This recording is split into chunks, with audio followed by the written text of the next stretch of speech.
So we're going to finish the Gregory Horror Show today by overanalyzing the last part of the third season, part 3. I chose to break it down into multiple parts because over an hour of just over-analysis would have been really tolling. This episode will cover pretty much everything else there is to need to know about Season 3, and hopefully we can move on to the sideshow and then Part 2 to the over-analysis of the Gregory Horror Show. The Gregory Horror Show is a TV show that is essentially tween horror, but it's done surreal. It is horror using low poly animation that is meant to be surreal, but not too scary. I did originally say that this was made for kids. I think the third season really changed that perspective. You could have argued that the first 2 seasons could have been made for kids. I don't think this show is made for kids. There's way too many innuendos and drug references. Sorry, hate to break it to you. In the next episode, it transitions into a sequence with the trap mice from the previous season, jumping Gregory. The trap mouse with the red eye accidentally gets jumped by Gregory, resulting in the mouse biting into Gregory. The trap mouse apologizes and tries to make amends with Gregory. Gregory now has a band-aid on his right arm. The trap mouse feels uncomfortable on Gregory calling them out on being so far away from each other, so they come closer to reduce tensions, only for them to kill each other and become best friends in the lost and found afterlife. It was in this episode I can see they aren't just tools for destruction. They are literally people in the military. Red and blue are colors associated with defense. Them wanting to destroy each other but also get along is how people tend to feel in the military about what it is that they are doing. This isn't just a military reference. The whole theme of Season 3 is Gregory also being a drug dealer. So more likely they are from a crime organization. Lost and Found I feel like is a reference to death. So they found each other, came to terms with what had happened, while being lost in the afterlife. So in the next episode, it transitions into a foggy stench, consuming the whole train. We see a coffin with a snake-like statue head on it. Gregory and everyone else is overwhelmed by the smell. The mummy coffin has its bandages holding the lid on it shut. The mummy coffin is raving about how it wants to send people into the Dark Ages. We see characters traumatized by the smell and are suffering because of the environmental hazards it does present. Gregory manages to save one of the characters who had started overdosing, yet again on this time a smell. The door with the mummy inside of it has good trained staff only on it to foreshadow that they knew the mummy required a lot of experience. Gregory puts on a gas mask and helps the mummy get off the ground. The mummy's sarcophagus had apparently already rotted away along the way here, kind of like environmental hazards, as described in New Revelations. The Lord of No Terror gets upset and gets put into the Lost and Found. The mummy gets thrown off the train and it gets revealed the mummy should have checked their own expiration date. You could also argue that this was an ingredient spill from Gregory's own drugs. The chemicals could have also killed everyone and Gregory on the train. This could also be something that is about disease. The Lord of Terror could have been a plague the characters were forced to breathe, kind of like COVID, hence why the dog was so sick. That also explains why Gregory had to wear a chemical mask. This also ties into why the Lord of Terror rotted away. This is because diseases are easy to beat once when you know how to handle them or become immune. In the next episode, it transitions into James being an antagonistic asshole yet again. Apparently James has stolen Gregory's wallet and is running off with his money. Money being a metaphor for one's self-worth or identity, Gregory tries to buy a beer only for him to discover James stealing. The merchant koala bear accidentally had received too much money from Gregory and James, but decides to walk off with it anyways. When I first saw this scene, I noticed that James is eating potatoes. I assumed that it was potato chips, and I didn't really think too hard about it. But potatoes are a symbol of maturity and self-awareness. Him eating it is also a reference to the fact he's trying to gain it while not actually having it. James then asks why Gregory is on the transition train. Gregory doesn't really give a clear response, deflects, and asks why James is on the train. Gregory then gets asked if he's trying to escape from reality. Obviously, he definitely is. Gregory asks James why he is on the train yet again. James gives the contradictory response of he's doing the same thing, even though he just said he doesn't actually know what any of this means. It gets truth bombed that James has stolen wallets on the transition train. Gregory gets ratted out not by James, but by the greedy koala bear. The koala bear clearly knew what James was doing and just didn't care. It could have been because the koala was working with James. James goes full demon mode and teleports out of the train. This is also the only part in the episode I could find a clear show of what the logo is on the train. James gets asked why he left the train. His right eye starts crossing and says he's escaping from reality. The reason he went cross-eyed for a brief moment is because he doesn't really know morally what any of this means. Cross-eyed is a metaphor for being delusional. Gregory gets plagued by the chaotic outcome of this whole fiasco. James, I believe, is a metaphor for the mark of the beast. The number 6 is associated with generosity. The number 3 is a symbol for being on the right path. 3 sixes in a row is a symbol for being on the right path of generosity, but in negative context, it is a symbol for nepotism. The mark of the beast is described as being a symbol created by the Antichrist, aka Gregory's mom, that will get everybody punished by God themselves. If you do not have the mark of the beast, you will be beheaded by Gregory, the false prophet, and the Antichrist, Gregory's mom. If you choose to get the mark of the beast, you will be punished by God themselves. If you get beheaded, you do have a chance of living a new life. The mark of the beast is heavily tied into capitalism. You will not be able to buy goods if you do not have the mark of the beast, kind of like the mask situation we all encountered during COVID. In the next episode, it transitions into the drama queen opera singer. The singer asks Gregory if he would want to listen to his own song. Gregory grabs a newspaper and starts flashing him on the head with it.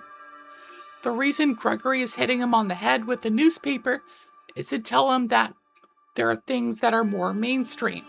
Newspaper is being what is mainstream. The opera singer starts playing a song that sounds like a smooth, jazzy song. Gregory turns off the record on his head. Gregory says to him that he is outdated and needs to get with the program. Gregory then plays a more modern sounding hip-hop song on a stereo which happens to be right next to the opera singer. The opera singer starts opera singing anyways, only to get more stuff thrown at him like the second season, hence why he has a black eye on the side of his face. His monocle glimmers for a moment to see how he wants to deal with this moving forward, monocles being an old-fashioned way of looking sophisticated and wealthy. We see the same record of the opera singer from season 2 appear. The name of the record is Bizarre Me Mucho, assuming I'm saying that right, which translates to Kiss Me a Lot in Spanish. Spanish people do tend to kiss each other a lot as part of their culture. The train gets sucked into the grooves of the record while trying not to be kissed by the needle of the record itself. While this is going on, the opera singer rants about how his music will lead to them and their destruction. While the train is traveling inside the grooves of the record, it encounters a bump in the record. Records are played by scratching a sound being generated by a needle that is scratching the record itself. The needle moving up and down is the frequency you are hearing when you listen to music. Gregory jumping over the bump of the record itself is a metaphor for what he's going to change in regards to mainstream music. In the next episode, it transitions into a continuation of the previous episode. It gets revealed that the needle of the record has 9 needles on it. The number of 9 represents self-evaluation. Needles are also a metaphor for healing and repairing yourself, kind of like how you get stitched when you're in the hospital.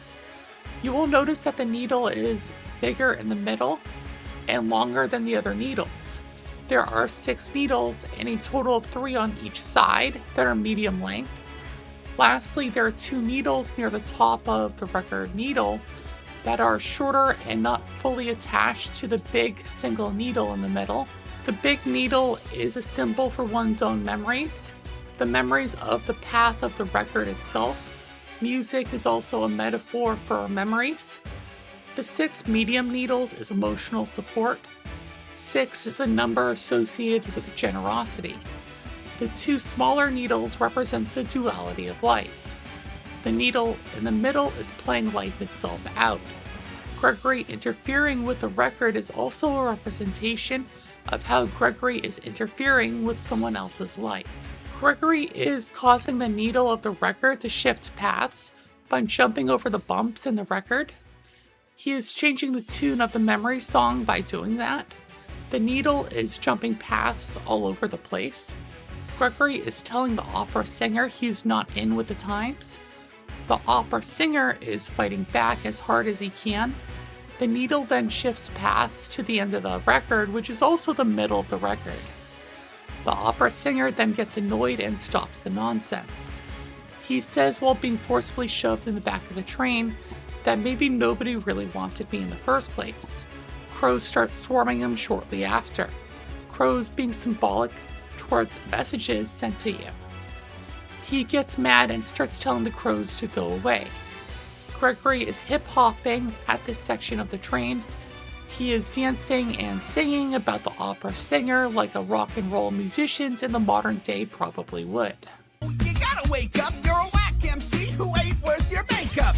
Yo, you better think fast before those crows decide to eat you for breakfast. Yeah, you're gonna get chomped on, so take that back to Compton. Yo, yeah, sit yeah, oh yeah, oh yeah, oh yeah, sit yeah. So this is actually a really good metaphor for child acting.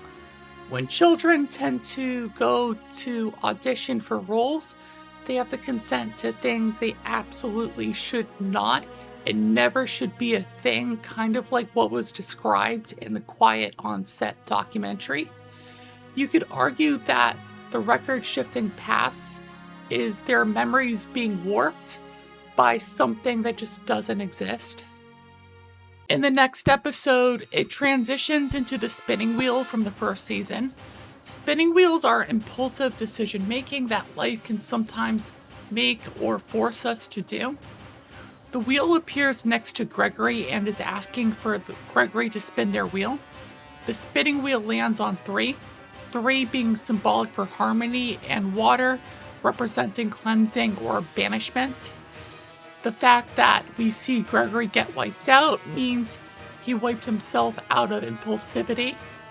Gregory is complaining that he's being held against his will. This is because he has no choice but to clean up the mess he just caused. We see Gregory land a 5 this time around, 5 being symbolic for creativity and transformation. Seeing stones attack Gregory represents Gregory having to go out of their way to try to not have to endure hard consequences. Gregory has spent a lot of time trying to spin the spinning wheel, and he's unfortunately, for him, rolled a return to start, meaning he's at the beginning of where he was at the first season. He pretty much lost everything and is wearing a fedora, standing outside in dark clothing. Gregory gets mad at the spinning wheel and asks what the goal is here. The spinning wheel says you have to decide. We see Gregory flash into thinking about the Gregory home. Apparently, that was his choice. Gregory is now holding the keys to the Gregory home and starts to put it back into his briefcase. In the next episode, it transitions into the scam phone caller from the first season. The scam phone calls Gregory and asks him what he's wearing. Gregory hangs up the phone and says that is extremely rude. Semiotics of Dress talks about how clothing can overly reveal a lot of personal information about you, hence why Gregory was so upset by this. Gregory gets another call and talks horny on the phone until he hears his mother's voice. He then keeps getting asked to insert more money or he'll lose his mother's call. His eyes move inward for once because they gain a moment of mental clarity. He finds out that he's being scammed and that the phone starts running away. Gregory then announces that he's in for a rude awakening, and the scammer proceeds to get an actual call, but this time from Gregory's mother. It gets revealed that Gregory's mother did kill the scammer. She didn't like her voice being used without her consent, because apparently that's Gregory's job to do so with her consent, and nobody really else's. After all, she's the dangerous Antichrist herself.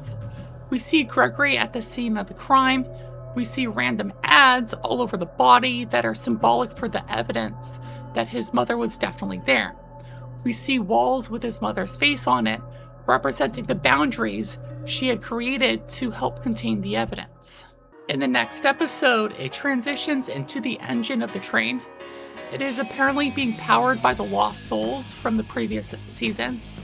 The souls are screaming as the compression of the engine compresses them. Depression is the compressive shrinking of one's own soul. Gregory checks the engine only to find glass with people inside of it broke. This is because of self-harm from the amount of trauma they were experiencing. The Grim Reaper appears. The Reaper says nobody could have taken that, for it was impossible. Gregory says they cannot feel pain because they're just pure energy, implying that he considers a life a tool that he can utilize to his advantage. The Reaper says that the souls need more time to wander. This is because if you're going to harm someone, it is easier to do so when they're not aware of the fact that they're being harmed. As Harriet Tubman once said, I would have freed 10,000 more slaves if they only knew that they were slaves. She is a famous African-American abolitionist who freed slaves before and during the American Civil War. Otherwise, their own awareness of what was going on around them would have stressed them out, and they would have needed a coping mechanism, like lack of awareness, to help them deal with what is going on around them. You will also notice that the Reaper has 3 wandering souls around him, 3 being Trinity of Harmony. He's not telling Gregory this because he's trying to help him. He's just trying to help balance things. That's basically what it comes down to. Gregory holds a lighter, which is symbolic for your own ideas. He holds a soul without fully igniting the lighter. The soul withers away in his own hands. Then the lighter lights itself shortly afterwards, implying he does want to kill everybody on board. He lights the lighter and is now holding the hotel keys he has been avoiding this whole time. He wants to go back to the hotel to cause more souls to wander for his own train engine. Gregory leaves his guard's room. He is mad and he is going to take over the other Gregory from another season. The train powers itself forward and the other souls are now on life support and bandages. The train lifts off on its current path and creates a new one up above. He travels into a solar eclipse, which is symbolic for trying to travel into the afterlife, implying Gregory took his own life and is now trying to take the others. In the next episode, it transitions into seeing a cloud tunneling itself. Clouds represent barriers of thoughts. Seeing them on the left and right side represents those barriers. Seeing the cloud connect itself in the position is symbolic for things not being fully connected. Gregory is trying to force people who just got hurt into moving into wherever they're going. We see Gregory vibrate like crazy, like he's about to astral project or die. Gregory gets sent into a white room after having a freakout. We see 4 red doors, red being a color of action, doors being a choice he can make here. 4 is symbolic for balancing yourself. The doors all loop into each other. He cannot make a choice here to help heal his own emotions and is just running rampantly. A fifth door appears underneath him and that he falls right through, implying that a decision was made with maybe little choice. This is also a reference to the 5 wounds of Jesus. Jesus received 5 wounds when he got crucified. He received one in both hands, both feet, and a spear on his own bodily side. This also makes him the false prophet. The false prophet wanting people to worship him like a god. It makes sense for him to do this to himself. We see the dream that the first protagonist had from the first season. As I said previously, I believe the first protagonist was John from New Revelations. The appearance of the first protagonist is also the person I do believe humans are typically represented as in the Gregory Horror Show. The dream that the protagonist had being a prophecy that John had written down in the Bible. Everything is frozen because Gregory is not completely there. Gregory starts seeing the prophecy crumble and get destroyed by his own darkness. Exactly what was described in New Revelations. Only those who were meant to have this fate, who did not choose the mark of the beast for themselves, can experience it. This is the fate he was never supposed to experience. New Revelations is a story about how too much progress can lead to inevitable harm. He was never going to experience a life after death, as described in the prophecy. Gregory begs for the wandering souls of his followers to show him a path he can take. He is standing in front of a galaxy with stars inside of it. We see a glimpse that the stars are actually the wandering souls of his own followers, because they are the real stars of the story. His followers die from being harmed by the depressive compression of the train. Gregory is holding the keys to the hotel. He has a chance at an afterlife if he becomes a new Gregory yet again. The train is traveling lifelessly into space still. Gregory is upset that he cannot find the lost world. The lost world, I suspect, is the promise of the afterlife in the vision that John had had. In the next episode, it transitions into a beach with Gregory in it. Gregory is getting a tan when Catherine walks by. Beaches represent the origin of life and the evolution of life itself. It also represents renewal. Neko Zombie appears as the lawful justice figure, archangel that he is. I believe Neko Zombie is Michael himself from the Bible. He is getting ready to punish Gregory for they're both criminals in the dark. Neko Zombie never intended to do harm, and now he might just do it again, but this time towards Gregory. Neko Zombie is mad, and Gregory, being the prey of the cat, starts to wander away before he gets eaten. Neko Zombie is very pissed off here and is telling him to wake up. Neko Zombie tells Gregory to go back to the sewer like the rat normally would do so by now. Gregory starts having a meltdown right as Neko Zombie vanishes.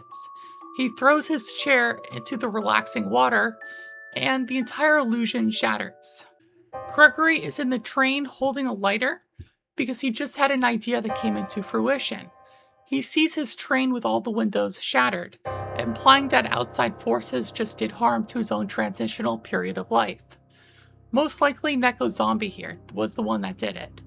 We see Neko Zombie reflecting back inside the train through the window. Reflections being symbolic for self-reflection. Seeing Neko Zombie is Gregory coming to terms with what just happened. He is saying that he doesn't belong here and needs to go back from the sewer. Gregory is having ideas manifest here, which is why he's still holding the lighter while it's still ignited. He throws the ignited lighter at Neko Zombie's reflection. Gregory is now threatening Neko Zombie, and the lost souls start appearing in the seats of the train, implying they're backing him up. In the next episode, it transitions into Gregory being mournful over the meaninglessness of his own life. He walks down the train to see all the passengers that he had to rebuild for himself. We see a human that is similar to the first season's protagonist. We see the skeletons trying to come to terms with their own abuse, only to wither away from the karma of their own actions. His loyal cult following is still trying to enter the train unsuccessfully. The trap mice are still protecting Gregory after all this time, the victim doll still not being able to come to terms with herself.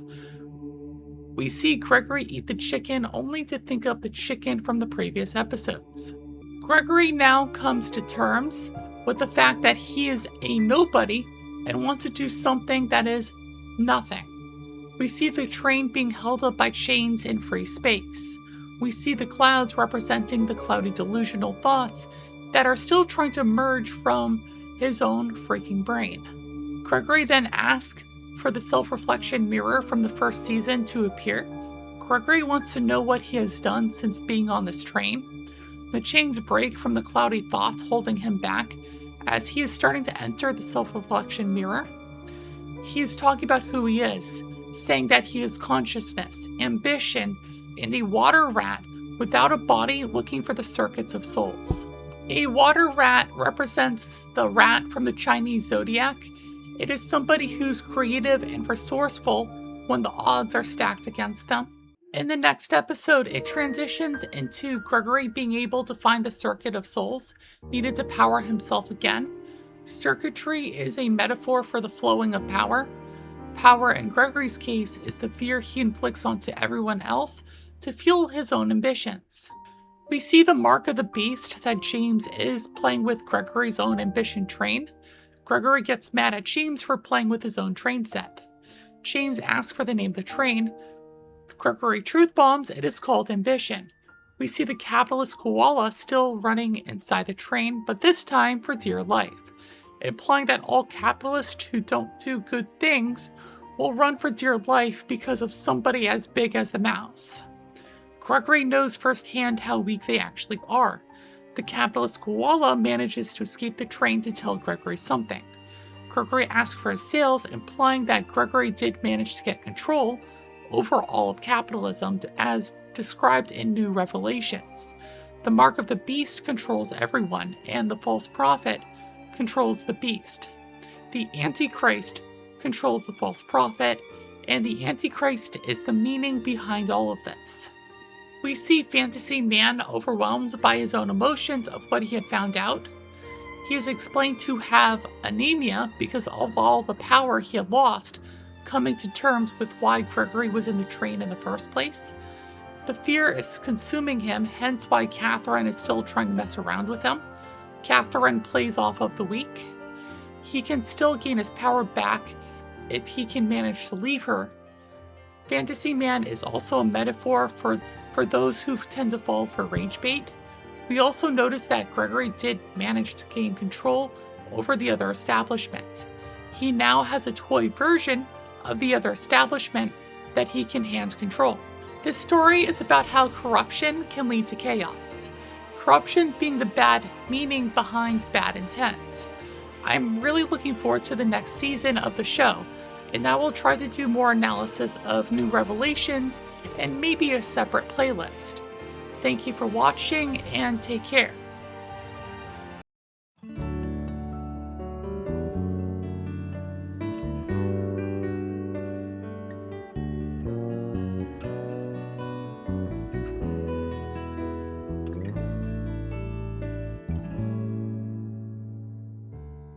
Very end of eternity,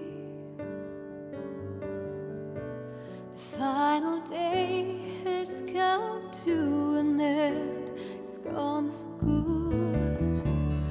I would then slowly close my eyes